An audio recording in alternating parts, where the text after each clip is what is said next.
and welcome back to the best thing you watched this week. We got Chris from Movies and Munchies, Ruben from the Ruby Tuesday. Today we're going to be talking about 3 best things that we drummed up into the world of our eyeballs, because this week has been particularly crappy.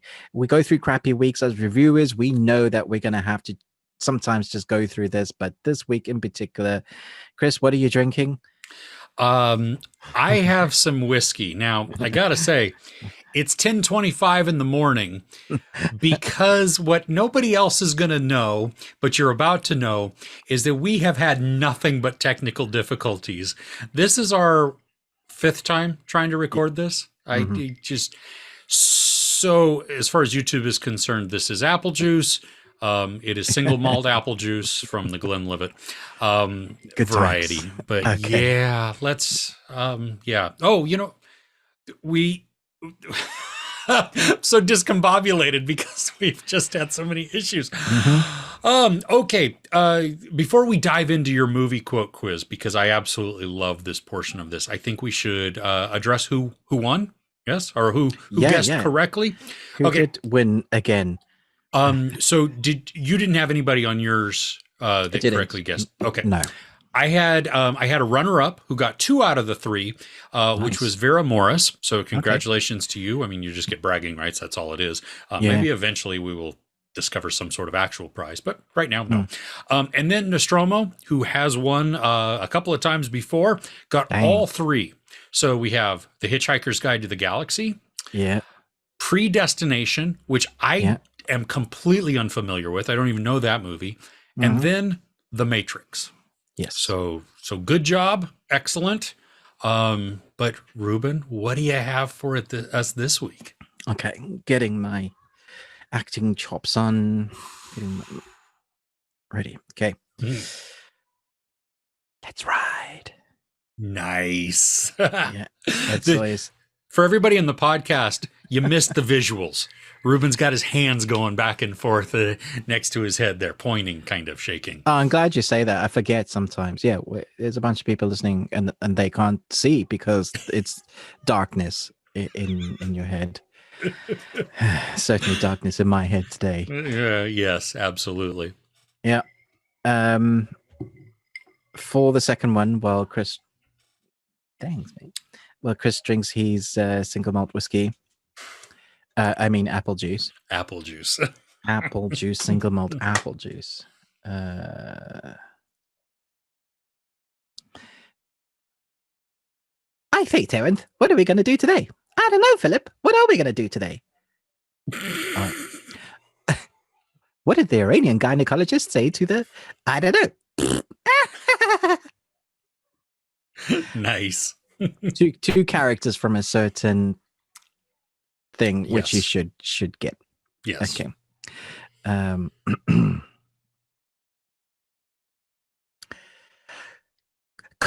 on, my man. I don't feel so good. I don't feel right. Count to 10. 1, 2. Okay. You should get it. Wonderful. Oh, that's awesome. I got all 3 of those, so I'm glad I'm good to go. That is good. Nice. Yes. An easier one because we need it easier. We did need easier this week. Yes. It feels like just to get a little bit of that, it feels like a win, which I needed, So thank you for that. May I ask you a question? For sure. Okay. So what slogan or jingle has gotten stuck in your head forever? This is a good one. And if this wasn't the 5th time talking about it, I would be as excited about talking about it. This is the first time you've definitely asked me this question, Chris. Yes. But so the first time I hadn't heard about this, I was in the dark. I didn't know how big that it was, like the most sung song on the YouTubes ever. It has a bazillion views. Baby Shark. Baby Shark. I actually have a shirt that says Daddy Shark. Nice. My wife got me because we thought it was funny. That and South African jingles, Pisum Paw Paw, Black Cat Peanut Butter, the block up. There are things from adverts, little jingles that will get stuck in your head. Themes from TV series like Mm, do do do diddle do do diddle do do do do Do, do, do do, do do, do do. do. Yeah. Or if I say like Michael, um, Michael. Nice. Yeah, exactly. What Oh, about you? well, you're probably not familiar with this one, but we are farmers. Bum, ba-dum, bum, bum, bum, bum. So No. it's an insurance agency, insurance company here in the United States, and I believe it's J.K. Simmons that is the spokesperson for that, and that's just how they end. And it's one of those that you We are can't, farmers. yeah, and then you can't not do the bum, ba-dum, bum, bum, bum, bum. You know, Yeah, it's because just, we have insurance company here with Churchill, which is a dog. You know, the dog that has like many layers on its face. oh yeah, yeah, the Shar-Pei, No, not a wrinkly dog like that. yeah, it is a wrinkly dog, but it's Oh, not Sharpei. It's hmm. small, like a almost pug like. Anyway, it's Like a bulldog. yeah, like a bulldog. Oh, okay. And he goes, "Oh yes," in the most British accent you ever. And there's all these toys that sell that have bubbly heads, and Okay. and he goes, "Oh yes, yes, oh yes." And this is not making me dizzy or giving me a headache at all. Nice. Anyway, Oh, let's get goodness. stuck into the best thing we watched. Perfect. What was first on your list? Well, this is a movie that dropped this week. Actually, not this week, just the other day on Friday, and it's called Love Goals. It's a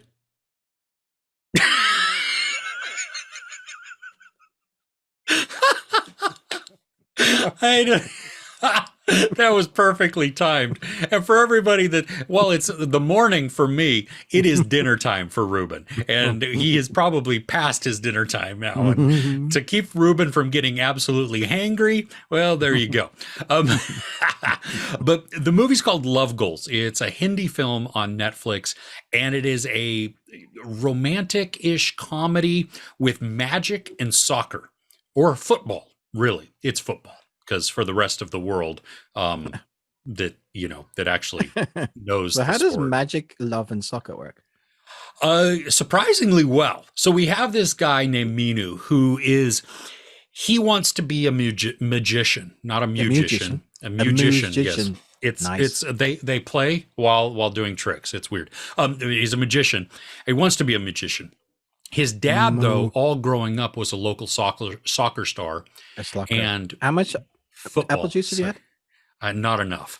Sorry, football. Football. His dad is a local football star and Okay. has wanted his son to just grow up to be that. Minu is Mm. terrible at soccer. I mean, just he's horrendous at it, and he has no desire to do any of it. He wants Hmm. to be the magician. Well, his dad, which we learn in the first like 2 minutes of the movie, his dad dies. And the dad's father, Minu's uncle, begins to raise him. Now, Yeah. Minu's uncle is also a football star. And so you have that tension there. Now, they have these local neighborhood teams, and they have a neighborhood championships and tournaments. And it's not your neighborhood like you and three friends down the street just play, in between the cars and stuff like that. This is, I mean, they have sponsors. They play on big fields. So it's while I hear neighborhood, it encompasses a larger thing. And so it's a Mm. larger region. Now, the rule is that you have to live within that neighborhood to play, which then means, though, that because of how people, where they're at or whatever, you have some teams that are absolutely stacked with awesome players, like could go Nice. pro. Mm. And then you have some like Minu's team who are just kind of the ragtag group who you probably wouldn't even pick on the playground to be on your team. Some of Yeah. them have talent, but for the most part, they're just kind of goofy and so anyway, Minu also he sees this woman, he falls instantly in love. He tries to woo her, and there's a large emotional arc through this. Now, some of the downsides to this movie is there's a couple of climaxes, so the movie feels longer, or you feel the time because it is a long movie. It's like it's 2 hours and 40 something minutes long, so Mm. it's a longer movie. There is some singing in it. I loved it. The singing worked. It was wonderful. Um, there's there's not the action. I mean, there's football action, and so the camera work is really good because it gives us a feel um, of being within the game or seeing the game happen, but not up so close that it's all blurry and that we can't tell what's going on. But also, we're not in the nosebleed seats seeing this tiny little game go, happen in front of us. So that's really good too. I mean, it's just a great balance. Mm. The magic portion of it, though, I loved because it made me feel like I was sitting in the audience watching these tricks. And we know that with movie magic, you can literally do whatever you want. People fly around all the time and disappear and everything. But this didn't feel like that. This felt like I was watching illusions within a magic show. And just the way the camera captured that. The characters are great. They don't always learn all of the lessons, and the story doesn't always make them learn all of the lessons, which was a little bit of a bummer to me. Like, they learned some, which I loved, and then others are just kind of like brushed under the rug a little bit. So, that. But on the whole, I mean, it put a smile on my face. I laughed out loud a bunch of times, and a lot of the time I was like smiling and chuckling, just very amused by it. Even when I saw things coming and I was like, oh, I bet they're going to do this. Yep, they did it. That made me laugh because they did it. And I wanted to see it happen. So it's available on Netflix, and it's definitely one. If you're looking for something good that feels good, that has a bunch of different story arcs within it that all come together, then it's a good one. Nice. I saw this pop up on Netflix. It looked really interesting. I just didn't have the willpower to start something else that I thought might be crap because I thought it so much. But knowing that it's good, I'm definitely going to chuck this on my list. So that's nice. That's pretty cool. Okay, so Vinland Saga is an anime that I've talked about before briefly in, I think, our top 5 Vikings. We did an episode called Vikings, and I briefly added it in there. But you mentioned to me recently that it had dropped on Netflix. So I started watching it again. I totally forgot how good it was. And I watched it with Kirsten, and she doesn't watch anime at all. So it was surprising to me that she watched all 24 episodes. That was normally it's a good representation of something is really good in storytelling than if it catches her imagination, because I've forced her to watch so much over the years. Being a reviewer, it's got to be really good, otherwise it's going to be sucky. And yeah, she was as invested as I was. The story is pretty historically accurate in terms of times and like what year it sets in, how many people invaded when, who invaded when, whether the Danes invaded this, which king, the names they used. A lot of that is historically accurate, although they do take liberties in some of like who's doing what when, because it's anime. The dubbing is great. So to help Kirsten not to have to read the subtitles, just kind of relax into it and enjoy it. And enjoy the animation and the action sequences, which are great because it's Vikings. They really need to kind of step up their game with the action. It's great. Sure. So you can be invested in the action sequences without having to read. For me, I'm so used to it now, reading it, it comes second nature. It's fine. But for people that aren't used to it, I can totally understand that's been a thing that draws you away from it. Or if they speak really quickly, sometimes you have to read and then try and catch up, which, we've experienced ourselves. I know. Yeah.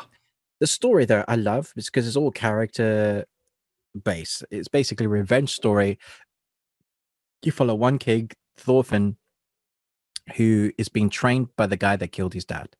And every time he levels up or gets stronger, the reward that Thorfinn gets for doing something that this guy has basically forced him to do is to get to challenge him in a duel. And as you can imagine, over the 24 episodes, he fights him a lot. The thing is, by the end of the 24 episodes, you like the good guys and the bad guys.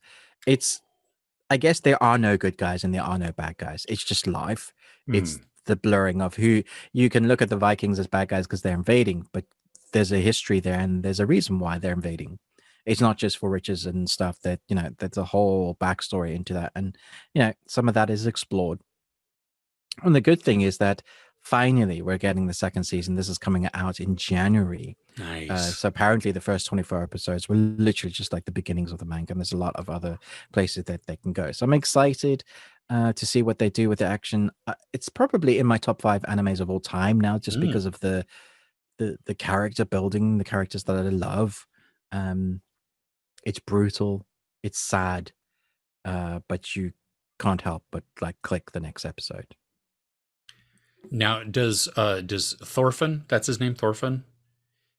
does he know that the guy that's training him killed his father? Yeah, he was there.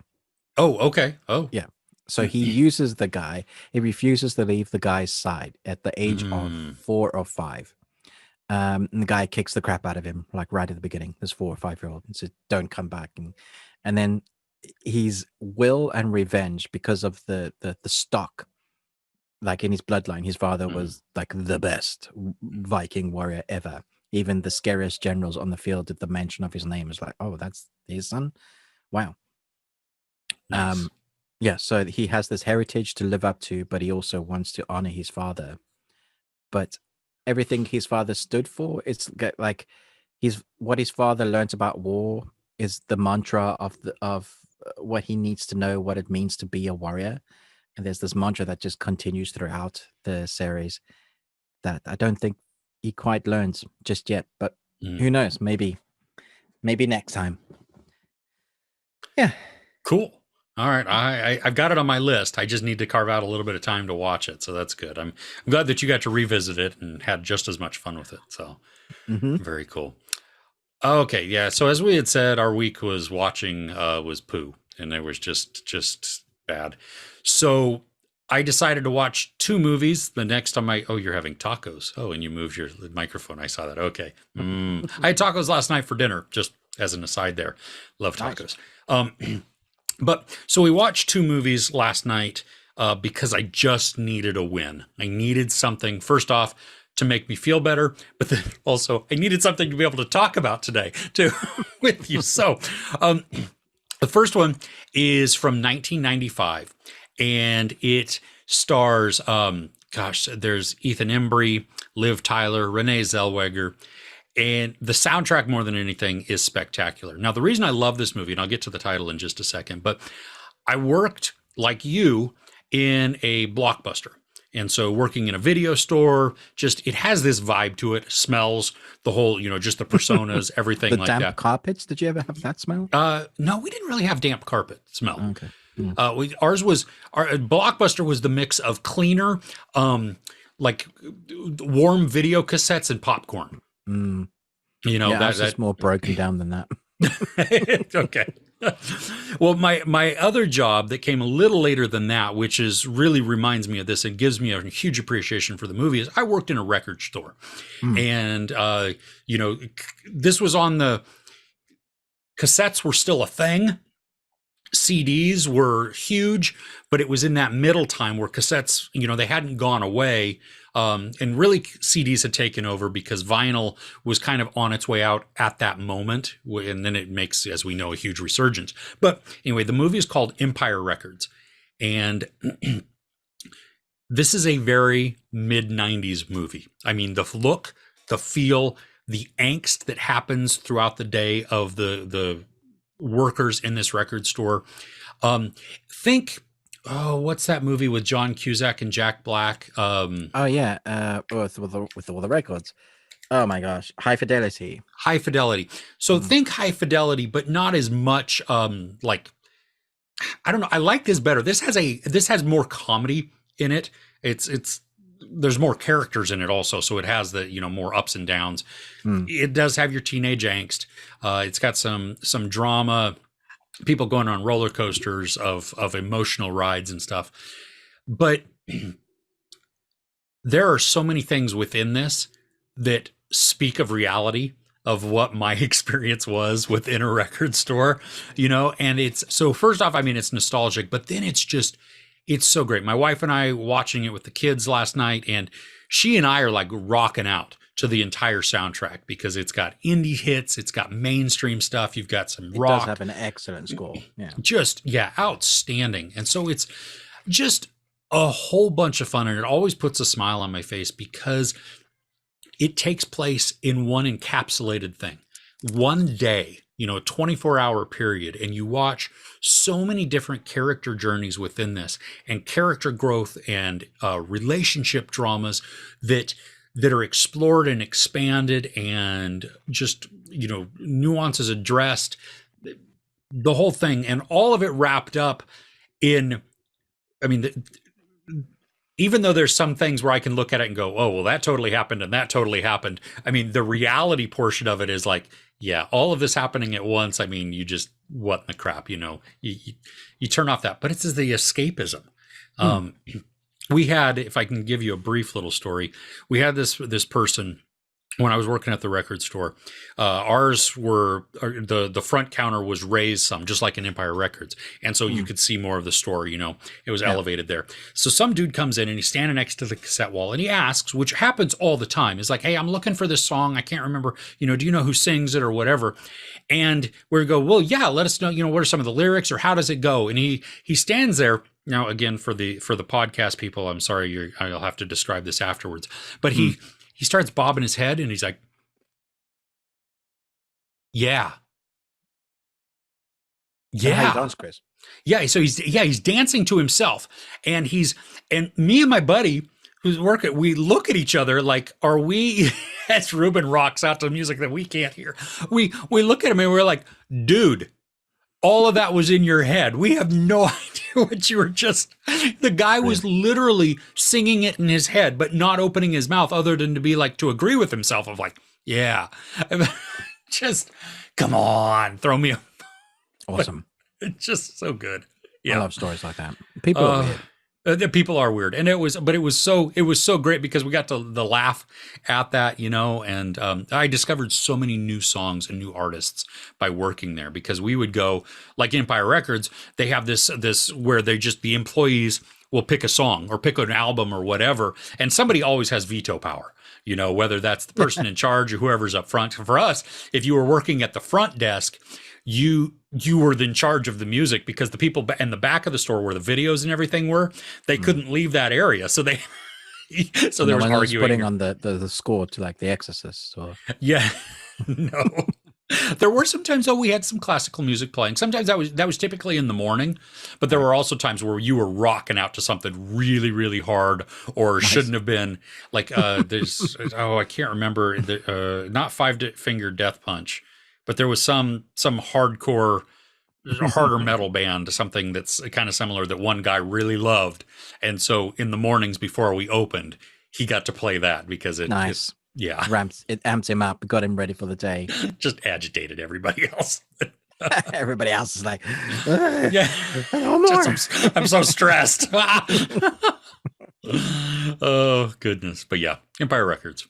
Check it out. You know what? I think because we're like in 2022 now, where the movies depict, well, a lot of movies have depicted cars like flying by now. We are in the future. We're living in the future from those movies. Yeah. And a lot of people's nostalgic, well, from our generation, is like the 80s. It's like we love the 80s. But actually, the 90s are so old now. They are a nostalgic. They have a lot of nostalgic around there, where there's a few great 90s films where we can go, remember Dude, Where's My Car? Or, so many 90s films that were so bad, but actually kind of cheesy gold. I don't think Empire Records is quite cheesy, but it does have some teenage angst in there that is like, you couldn't make that film today. But there's a reason for it. It's 90s. Yeah. It would not resonate the same way now. No. And I'm curious at how, like, if like my son, my youngest son, who's 20, who just saw it for the first time last night because we were horrible parents and apparently didn't show it to him before this. I love that. That's a horrible parent thing, right? I mean, my oldest son and his wife were watching too, and they'd already seen it and they loved it also. But now our kids love it, but I think that's because of how they grew up. You know what I mean? For this massive appreciation for music and movies and everything. So they were exposed to a lot of different genres and everything. But I'm not sure that your typical general audience, or if somebody of like my youngest son's age would sit down and watch this and go, this was really funny, or I really enjoyed this. So I don't know. Yeah, I guess it depends on the family and the attention span. If it doesn't have like a TikTok video in it, that might not get the views, True. Anyway, moving on. Yes. The next thing I want to talk about is a Marvel TV series that just finished. Episode 6 aired on Friday, and it's Miss Marvel. And for me, I even tweeted it this week. For me, it's the best Marvel series. above Wanda, above Loki, definitely above. I was gonna say Agents of Shield, but that's not it. Hawkeye or No, Hawkeye I uh, loved. Um, oh, Winter Soldier Winter Soldier, and so Captain America. Captain America, Yeah, the yeah, Falcon, and the Winter Soldier. That's the one. that's it. They all were great in their own way, some better than others. But for me, Miss Marvel managed to capture my heart because of the family unit that portrayed in Mm, it. They are genuine, real people that are funny, but also heartbreaking at the same time. And the way they incorporate the family to be part of the heroic journey towards the end of the series was just perfect. Love the dad, that moment where he comes in dressed as the Hulk, full paint makeup, and then the daughter says no, and you're like, don't break your dad's heart. What are you doing? Loved every bit. And then there's like a big reveal in the last episode, which just had me going, oh, I see where they're going. They're obviously gearing up for the Marvel's movie. Without doing spoilers, there's just some really unique, interesting ideas that they're going for. And obviously, if you've been on Twitter or anything, you'll know people are geeking out or upset because you can't mm. please everybody about one particular way where they've taken this character. I love the family unit. I think that's where it works the best. I don't think they needed the those guys that come and look Oh, take the down. government type Yeah, thing. what Yeah, they have a name is going to bug me, but they yeah. there's government to take new developing powers or new kind of superpowers that are evolved or manifest. It's their mission basically to take off Mm. the young ones off the street, and who knows what they do with them. But yeah, and we saw that a bit in Spider-Man Homecoming because he was there. But talking about Spider-Man Homecoming, this series is very reminiscent of that, of her learning her powers in the high Mm. school. The vibrancy, the color palette, all of that works perfectly. I just thoroughly enjoyed this. I want more. The negativity, that one thing about the government. Other than that, it's too short. But that would be my feelings pretty much about all of the series. They're too short. Yeah, I saw. Like, I'm not finished with the series yet. Loving what I've been watching so far.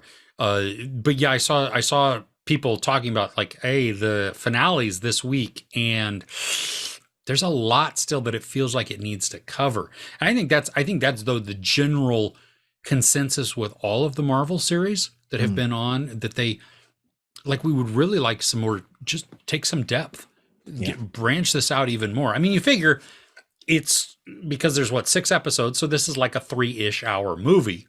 Mm, But if you're gonna spread it out over weeks, and you're only gonna give it to us in 30-minute chunks or less, really, when the actual time is there, um, I think you could tell some richer stories to dive into a couple of more different angles there, mm. and extend it for a couple times, especially if you figure that Disney's trying to extend their watch time. You know what I mean? Like, keeping people coming back week after week will make your series a little bit longer, and that will also help. Yeah, I agree. But yeah, I hope everybody. I think it's the least watched of the series, which really disappoints me because I think that comes down to either them promoting it less because they had another series like Obi-Wan running at the same time, but Hmm. also some of the negativity from the talk of the change in powers. Again, it's racism as well because obviously it's the first proper is it Hindi series? She's Pakistan? she's Pakistani. Yeah. Okay, well, forgive me if I got it wrong, but yeah, there were parts they embraced about the story, like with the police, kind of raiding the mosque. Hmm. All of that I thought was very, really real, added to the depth of it. I really hope we get a second season because it deserves it. I want to see the family. Like, I know we're going to see more of her, but I want to see the family unit interacting again. Mm. I, I loved all those dynamics. I mean, like you talked about, with her dad bursting Mm. in, wearing the Hulk costume, and her reaction and breaking his heart. I mean, you see Yeah, the devastation in him. It was so. I mean, it's painful to watch, but it was so well executed. yeah, it was Um, very real. Yeah. and I love the conflict that we see between Kamala and her mom, but then it also is mirrored between her mom and the grandmother, Yeah, you know, exactly. and you see how this is a generational type of thing that needs to be fixed.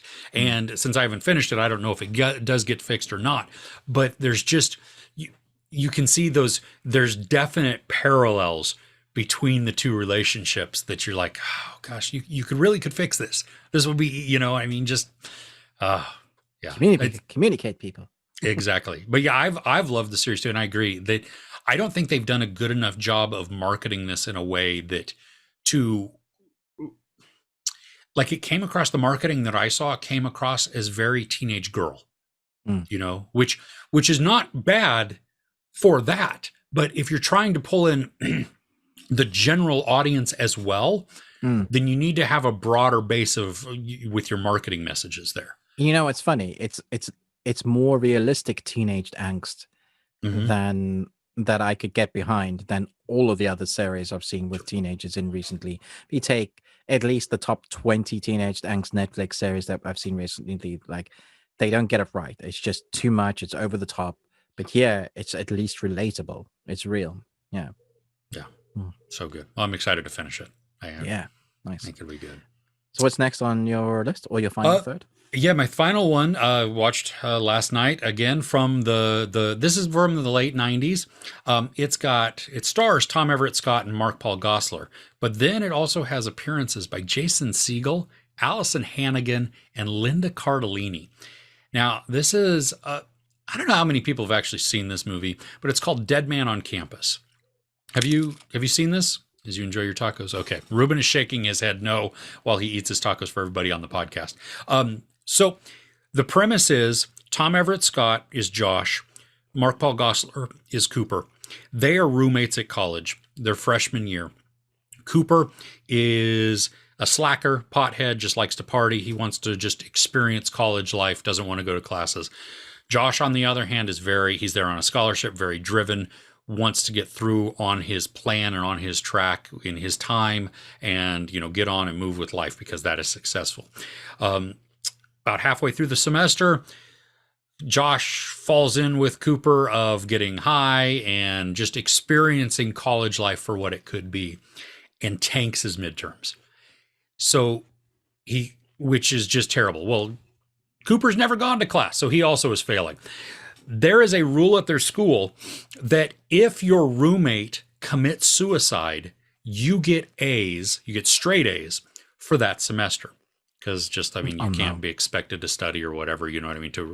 So this is a very dark premise, but what they do is they decide to find the most deranged, psychotic, depressed, unhinged, sad, whatever could put in there, somebody who looks like they could be close to committing suicide. They want to find that individual, move them into their dorm. I want to get him to commit suicide.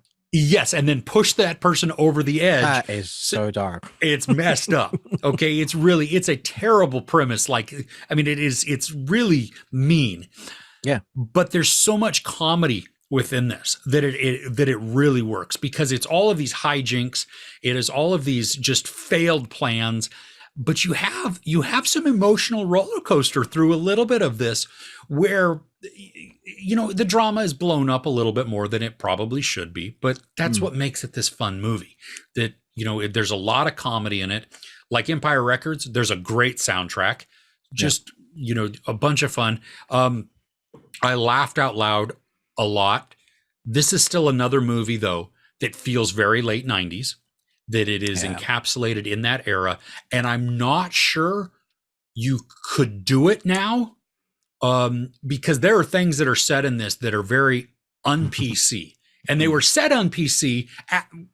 They were on-PC at the time, but it was a little different. Like you could, they were forcing it a little like bit. All the Westerns, that's what was said then. That's what was expected to say. But now culture's changed and moved on.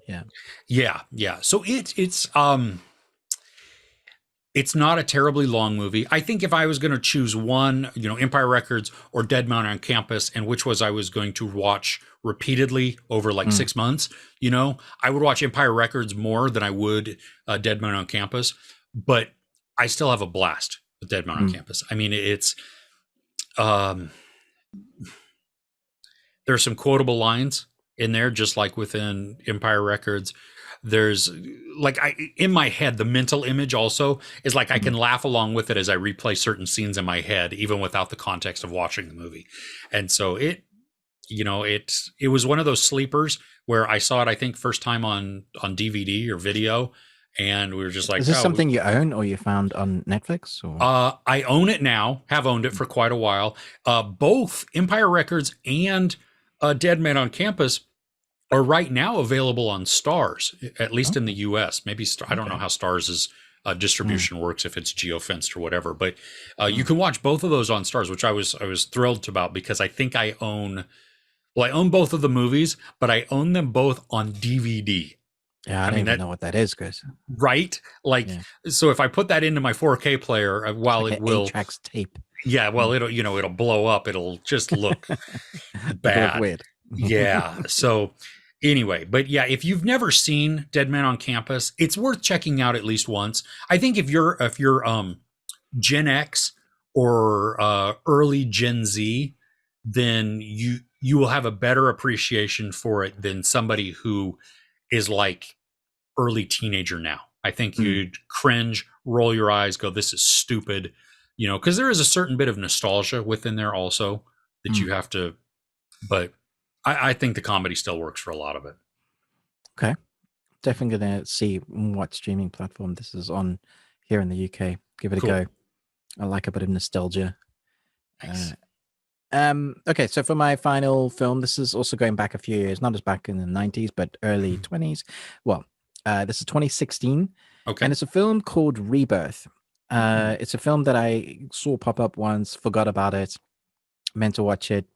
And then Netflix dropped a bunch of other kind of drama thriller movies. And I thought, you know what, I'm just going to stick this on and see if it's any good.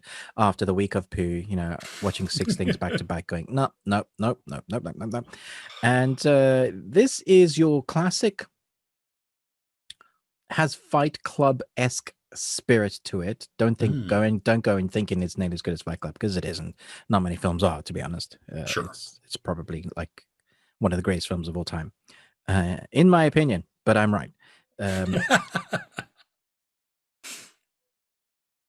So a guy that is doing the 9 to 5 job day in and day out. There's a nice little montage of him doing day in, day out, to work, to office, businessman.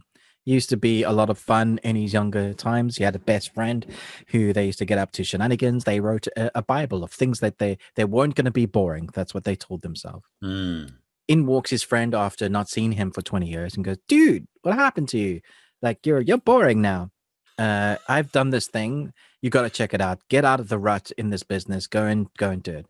And reluctantly, he does do it. It's called Rebirth, and it's not a cult. It's not a cult? Are you sure? Not a cult. Not a cult. But in this cult, not a cult, you have to go through a bunch of stages to get to the place where you're part of the team. And in each of the stages, there's a different room with different themes. And it's very weird. One room is obviously going to be the love room, and another one's going to be like the torture room, and the other one's going to be this is your life sort of thing. And they seem to know everything about you. But the more it carries on, the more you realize this everything's not okay. But it also has an ending that I wasn't okay with, but I thought was quite brave. Which I was like, it's not a long movie. It doesn't outstay its welcome. The score's good. The acting is good. It's one of those indie gems that you kind of find and go, yeah, that was kind of different. It has about a middle, like between critics, it goes down the middle. Some people liked it, some people didn't. I think you need to make your mind up. But this is one that was like, now I don't know if that's partly to do with the amount of poo I watched. Maybe that has a little bit to like, at least I found something that is watchable sort of thing.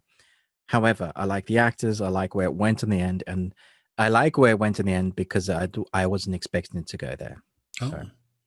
This you said this was on Netflix, right? Yeah. Is this that one with Fran Kranz? Yeah, Fran Kranz. Such a great name. Okay, yeah, that's awesome. Yeah, when he's the one who wrote and directed Mass. But I remember this coming out, and I was intrigued in a weird way, and then I added it to my list, but then never actually watched it. So I'm gonna have to Mm. have to carve out a little bit of time there and see. Yeah, 'Cause that'll definitely check be, it out. I'd be interested to see what you think of it. yeah. Okay, cool. Well, Well, that's all me done. that's me done too. All I right. just want Well, I want to say before we go, you yeah. see that set of box sets behind me with Mila Jovovich on it next to He-Man. Ye- This Oh, yeah. Yes. Resident Evil, the game. Resident Evil includes all 6 films. Those films are better than the Netflix series. Oh, you know what? So I put on, I started it, and I watched 40 minutes, and it's a very, this baffles me the entire time of why you create a main character who is absolutely despicable, and yet you want me to root for them. Because what's her name? Jade, I think. I I don't know her in the future or the present, maybe as it is. Um, she's just kind of there. But every time they go to a flashback, I like her less and less and less. And I was talking with my wife because she watched the 40 minutes with me, and she was like, I just whatever, I'm out. You if you're gonna watch this, whatever. But but we were discussing it. It was like, you know what? It's weird how it goes present, past, present, past, present, past, and That's I never so get. annoying. It's one of the worst things about the series. I don't understand. Like from a continuity standpoint, it's very hard to follow this. You know what I get? And I think It's very I would hard have. to get emotionally engaged if you spend 20 minutes with your characters and you jump back and you spend 20 minutes and then you spend 20 minutes. It does that the whole series. See, now I would have thought, like, for me, like I told my wife, okay, because I didn't even finish the first episode, so I don't know how it wraps up or anything else. And there's no way I was going to watch the rest of the series because I was just like, I'm done. I'm not going to. This is stupid. But show us the beginning of Jade in the present, where she gets attacked by the giant wormy thing, she gets knocked out, and then it goes to black, and we wake up with as flashback. Okay, Yeah. then So take we the exactly. take the rest of that Exactly. episode, Yeah. do the entire flashback, end with in that episode with her coming back to the present, and then continue on. Now I don't know how it goes from there, but that I think they should have just done it chronologically. Do like 3, like start in the future, go back, do 3 episodes that lead into where she gets to, and then we have 3 or 4 episodes. Was it 8 episodes? I don't know. It was so long. Yeah, do half and half almost, but have 4 episodes in the future. The future content was way more interesting. It was more, I say interesting. It was more zombie than you'd expecting. All I want from Resident Evil is somebody stuck in a house running away from a zombie. That's like, it's not a hard formula to create. yeah. And you could have some mystery in there of puzzles they're trying to solve. Like that is Resident Evil through and through. You don't need anything more than that. Some writer could have had so much fun with creating characters around what they're going through, the puzzle piece. But we went the teenage angst one with Wesker's. Like Wesker's meant to be like one of the badass dudes who is the daughter's dad. Oh yeah, And yeah, the daughters obviously have something to do with the whole formula, but sure. nobody asked for teenage angst kids. Nobody wanted that story. Like, I don't get it. Why do that to Resident Evil? Yeah, I couldn't be bothered with it. I gave it a shot for 40 minutes, and I think my patience was also at a lesser level because I had watched so much already that it was just lackluster. And then I saw it was 8 episodes or even 7 episodes, 6 episodes. It doesn't really matter. It was long. It was a chunk of time, and I was like, nope, I can't do it. So Yeah. Do you get the sense that there will be more, like a second season? Oh, okay. Yeah. And yet Archive 81 was canceled. So, seriously. Yeah. Anywho, we've got some really fun things to talk about in the audio with the news, and things we're looking forward to that, fingers crossed, actually are going to be good. Yeah. So, yeah. Yeah, I'm hoping. We thank you for tuning in, for watching us. We apologize. The format of this is a little bit different, but technology being what it is, there you go. But thank you for tuning in, for sticking with us. Like, share, subscribe. Ruben with the Ruby Tuesday and his tacos. Chris, Movies and Munchies. I should have tacos. I have apple juice. Tweet at us at Best We Watched. Also, please, we would love it if you checked out our Patreon opportunity. There's a ton of content in there. It is, you can access that at patreon.com/thebeardedones, because we have beards and we celebrate the art of the beard, which, whatever. Thanks so much. If you're watching on video right now, you can head over to anywhere you happen to listen to podcasts. Check us out there for the full audio version. It includes this portion that you just watched, but also, like Ruben teased, movie news, entertainment news, stuff we're looking forward to coming up, all of that. The description, or the link to that, is in the description below. And with that, we will see you next week. Take care.